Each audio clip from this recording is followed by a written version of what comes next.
What's up guys, my name is Gary and today I'm here with my buddies. What's going on guys, G here. And Ami here. And today here we're going to be doing a Ravenous Gorge guide as many of you have requested.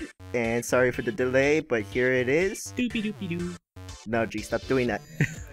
Before we get into all the mechanics, I will be telling you guys the drops of the first boss. He drops Tier 5 Alcahest and Face Dog, Titan's Ease and Emperor, and Impair Spade, Shards, and Impair Plate Fragments, which you could use to make the new Ambit Weapon and Armor. It's not new anymore, Amit. Don't say new. The next patch is coming. The old, which you can use to make the old Ambit Weapon and Armor. Just say you can make Ambit Armor and weapons. Why are you gonna say new or old? Which you can use to make the Ambit Armor and Weapon. Don't just say normal with him. No, I'm kidding. You know what? I actually I want to leave hate that you. in there. Okay.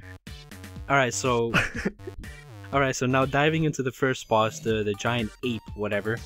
Gee, gotta cut you off now too. What happened? No, it's my time to shine. You're not talking about this part. Alright, so before we go into the boss mechanics, I just want to quickly run you guys through what all three bosses give in terms of debuffs and other mechanics that you need to know. During the 3 boss fights for Ravenous Gorge, there will be a debuff that comes up every once in a while. If you have a priest in your party, your priest can use Plague and take off this debuff.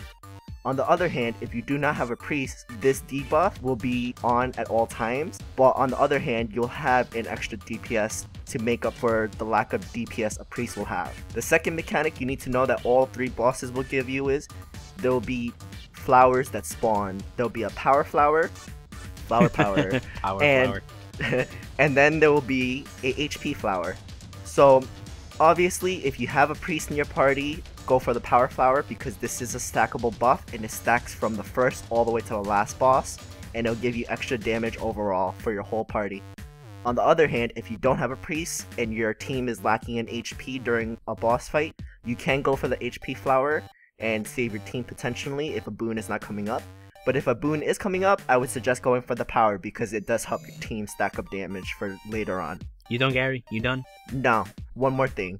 Now, earlier I talked about a boon. What is this? This boon is a full HP and MP heal, and during each boss fight, there is 3 phases that'll come up. The first one will come up in 3 minutes, the second one at 6 minutes, and the third one at 9 minutes during the boss fight. And that is it for now. G, back to you. Alright, my turn, fucker. Nope, I'm cutting you up now. Screw you.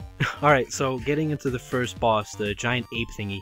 One of the first things I want to talk to you guys is the notification with either one of these 3 keywords: herb, banana tree, or sacrifice. In this phase, you gotta go to the named objective and break the object when a message pops up. The banana tree has 2, so make sure you chop motherfucker, because otherwise he'll go into his enraged state. You'll know when you're successful when he's knocked down and on the floor.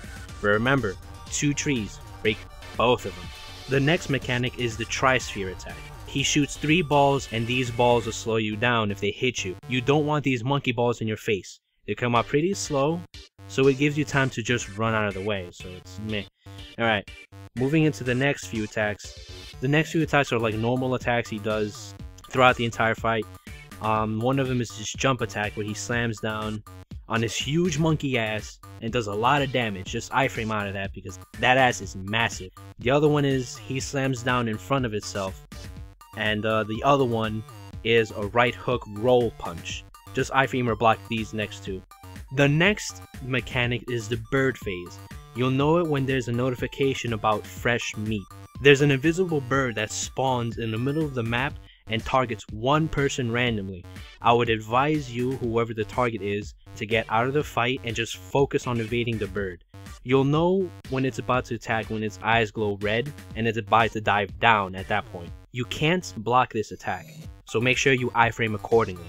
In the next mechanic, there's another notification that has the keyword friends. In this phase, the ape boss will disappear and instead 8 to 12 little monkeys will spawn. This is a tricky mechanic because you have to target 3 specific real monkeys because the others are decoys. If you kill a decoy, each one does 10% damage. Imagine how much that will do to a whole entire party if you kill nothing but decoys. Another tricky thing about this, healers cannot heal during this phase. And the way you know to attack the real ones are the ones that have the speech bubble with them squeaking. Those are the real ones. Now, imagine how people fought this when it first came out and no one knew that. One Reaper could kill your whole entire party by accident.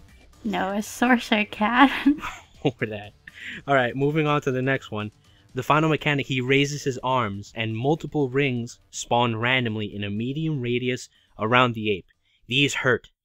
They hurt. You don't want to get hit by these, so run and iframe. Gee, how much do they hurt? They hurt.